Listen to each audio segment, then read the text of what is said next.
PR পদ্ধতির নির্বাচন নিয়ে একটি নেগেটিভ মার্কেটিং চলছে বাংলাদেশে, আর তা হচ্ছে আপনি ভোট দিলেন যাকে তাকে আপনি চেনেন না, এবং এই ভোট দেওয়ার পরে ভোট দিবেন ঢাকা শহরে কিন্তু নির্বাচিত হবে ধরেন টেকনাফে। চরম মিথ্যাচার একটি নিউজ বাংলাদেশে। একটি গোষ্ঠী, একটি ব্যক্তি যারা এই পিআর পদ্ধতি চায় না তারা সমালোচনা আলোচনায় আনছেন।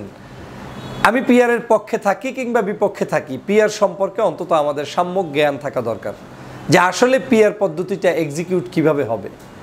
এটার বিভিন্ন প্রক্রিয়া আমরা এটাকে কাজে লাগাতে পারি। তার মধ্যে অন্যতম একটি জনপ্রিয় প্রক্রিয়া রয়েছে এরকম যে আমরা মার্কাই ভোট দিব, এবং সেই মার্কাটা হবে জেলাভিত্তিক পিআর পদ্ধতি। যেমন আপনার জেলায় 6টা সিট আছে কিংবা 10টা আসন আছে, এই 10 আসনের মধ্যে বিএনপি তার 10 জন প্রার্থী চুজ করবে, জামাত তার 10 জন করবে, ইসলামী আন্দোলন 10 জন করবে। সব পার্টি যারা অংশগ্রহণ করতে চায় নির্বাচনে প্রত্যেকে তার প্রার্থী সেখানে দিয়ে দিবে। ঘোষণা দেওয়া প্রার্থীর মধ্য থেকে যাদের পার্সেন্টেজ বেশি আসবে সে সেইখানে জয়যুক্ত হবে তত বেশি আসনে। বিএনপির ফর্সে আপনার এখানে যদি 3 ভাগের 1 ভাগ আসনের পার্সেন্টেজ পায় তাহলে 3 ভাগের 1 ভাগ আসন পাবে, অর্ধেক পায় অর্ধেক পাবে, সব হয় সব পাবে। জামাত ইসলাম যদি সব পায় সব পাবে, অর্ধেক পায় অর্ধেক পাবে, কম পায় কম পাবে।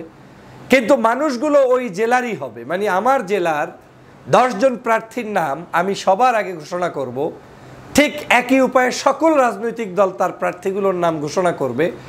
জনগণ সিদ্ধান্ত নিবে যে দাঁড়িপাল্লার প্রার্থী ভালো এবং মার্কা হিসেবে দাঁড়িপাল্লা ভালো এবং কেন্দ্রীয় ক্ষমতায় গেলেও দাঁড়িপাল্লা ভালো, তাহলে জনগণ তাকে ভোট দিবে।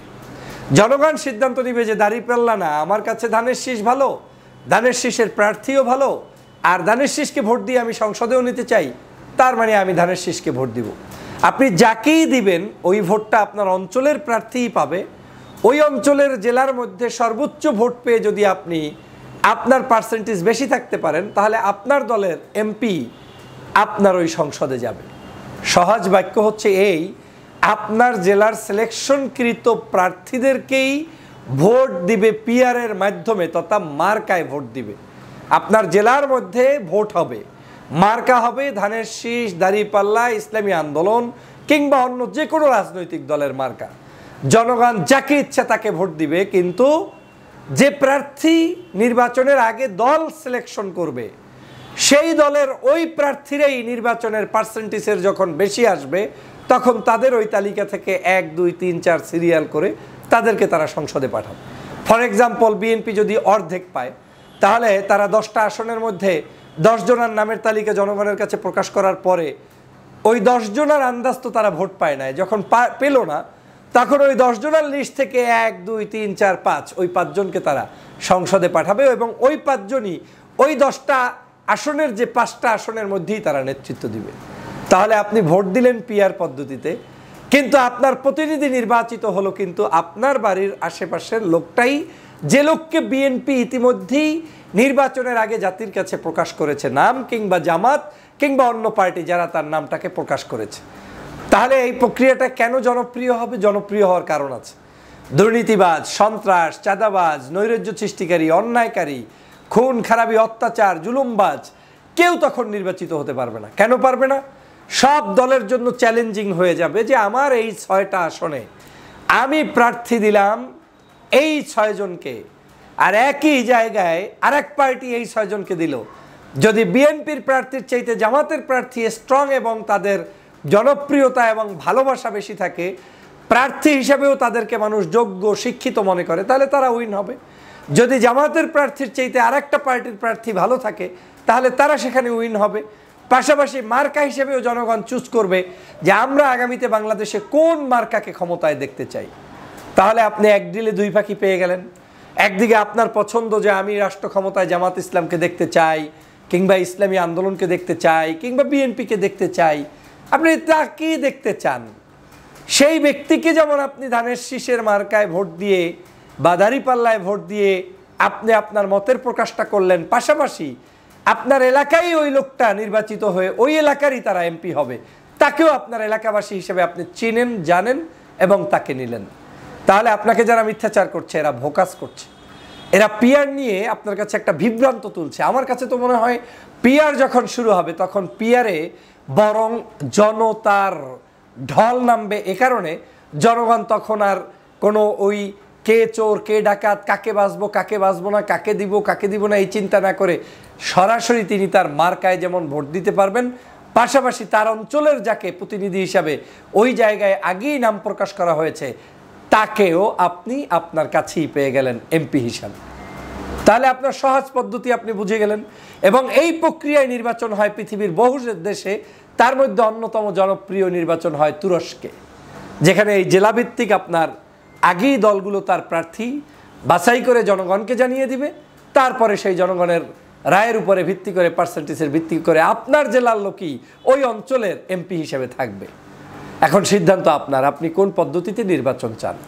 পিআর পদ্ধতির এই নির্বাচন ছাড়াও আপনি এটাকে চাইলে বিভাগ ভিত্তিক করতে পারেন, যে না আমরা জেলা করব না, বিভাগ ওয়াইজ একই ফরম্যাটে বিভাগে আপনার তালিকা প্রকাশ করবেন, পার্সেন্টেজ অনুযায়ী আপনার বিভাগের লোকই ওই বিভাগের এমপি হিসাবে থাকবে।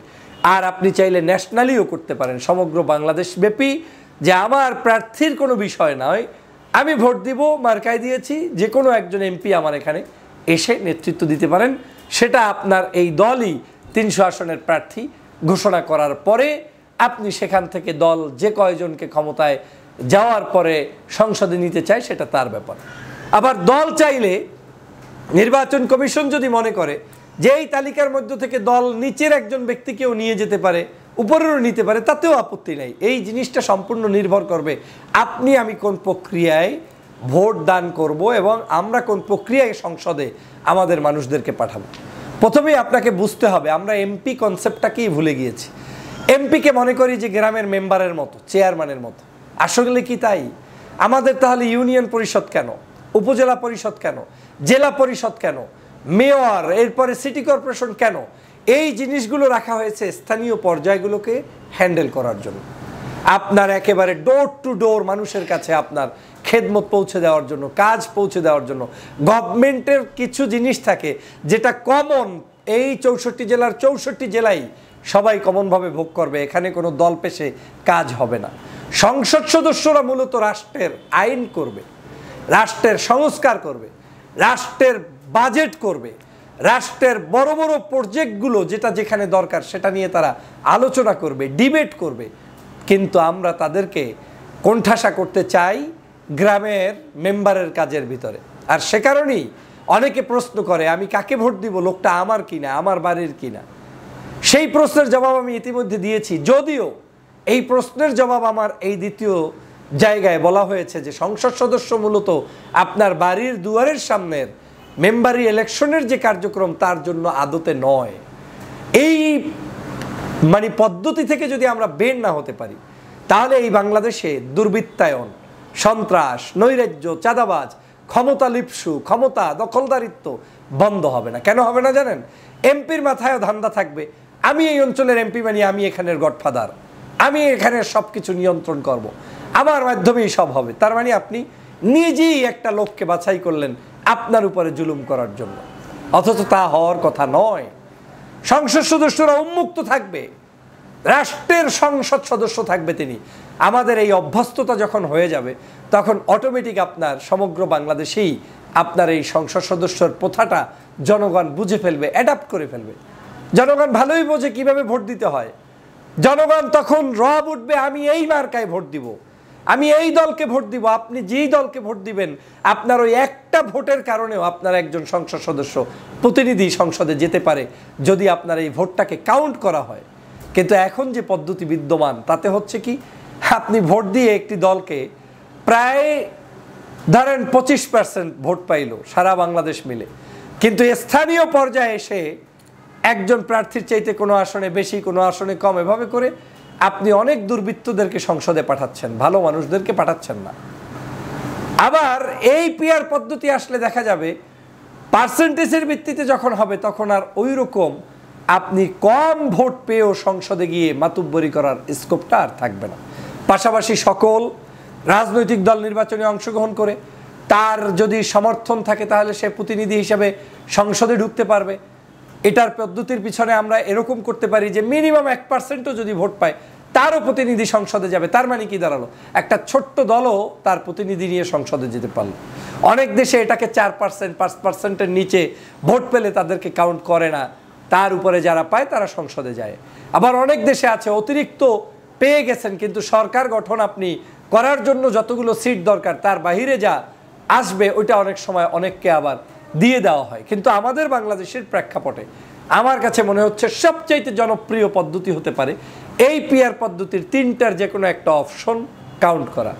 জেলাভিত্তিক পিআর, বিভাগভিত্তিক পিআর অথবা সেন্ট্রাল পিআর।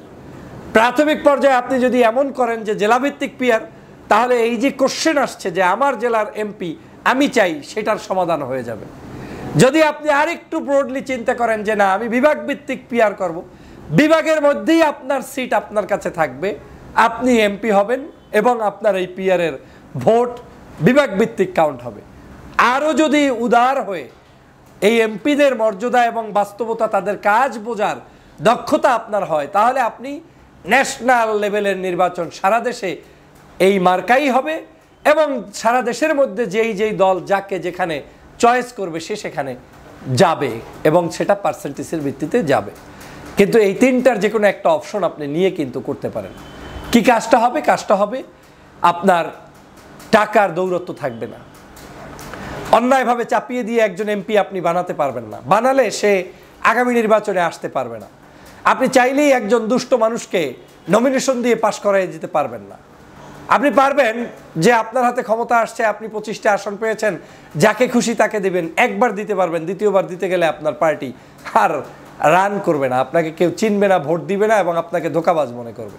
এবং আপনি সেটা দিতেও পারবেন না, কারণ আপনাকে তো তালিকা আগে প্রকাশ করতে হবে। মানে আমার নির্বাচন আগামী মাসে, এই মাসেই আপনাকে প্রকাশ করতে হবে যে আমার দল থেকে আসলে কারা যাবে। তো জনগণ দেখুন দেখবে যে আপনার আসন থেকে আপনি চোরকে দিয়েছেন, ডাকাতকে দিয়েছেন, ভোট দিবে না। তো যত বড় দল হন, জামাত ইসলাম হন আর তাবলিগ জামাত হন আর হেফাজতে ইসলাম হন, খারাপ মানুষ দিলে আপনি ভোট পাবেন না। জনগণ সেখানে শিক্ষিত ভদ্র মানুষদেরকে দেখতে পারবে। আরেকটি জিনিস হচ্ছে এই নির্বাচনে খরচ হবে কম, সেন্ট্রালি মার্কার নির্বাচন হবে, ডিবেট হবে, জেলা পরিষদ কিংবা আপনার ডিসিএসপি মানে ইউনো এদের মাধ্যমে আপনার ডায়লগ হতে পারে, ওপেন ডায়লগ হবে। প্রার্থীরা একই স্টেজে বিভিন্ন পার্টির প্রার্থীরা আসবে, তারা সেখানে তাদের গণগান জয়গান বলতে থাকবে, সেটার উপর ভিত্তি করে আপনার একটা নির্বাচন উঠে যাবে। কম কষ্টে পিওর ইলেকশন, আধিপত্যবাদ মুক্ত একটি নির্বাচন করতে হলে পিআরের বিকল্প নাই। অতএব যারা পিআর নিয়ে এই সামান্য কোশ্চেনটা করে যে ভোট দিব এখানে, ভোট যায় ওইখানে, এই কনসেপ্টেরই উত্তরটা আজকের এই ভিডিওতে বক্তব্যতে পেলেন। আপনারা যারা পিআরের পক্ষে তারা এই ভিডিওটি নিজে শুনবেন, অন্যকে শোনার ব্যবস্থা করে দিবেন। সহজ পদ্ধতি হচ্ছে পিআরের বাংলাদেশের জন্য এই পদ্ধতি। এর বাহিরে অনেক বিষয় আমাদের আলোচনা থাকবে, সময় সুযোগ পেলে আমি আরও ভিন্ন বিষয়গুলো নিয়ে আপনাদেরকে জবাব দেওয়ার চেষ্টা করব ইনশাআল্লাহ। সবাই ভালো থাকবেন, আল্লাহ হাফেজ।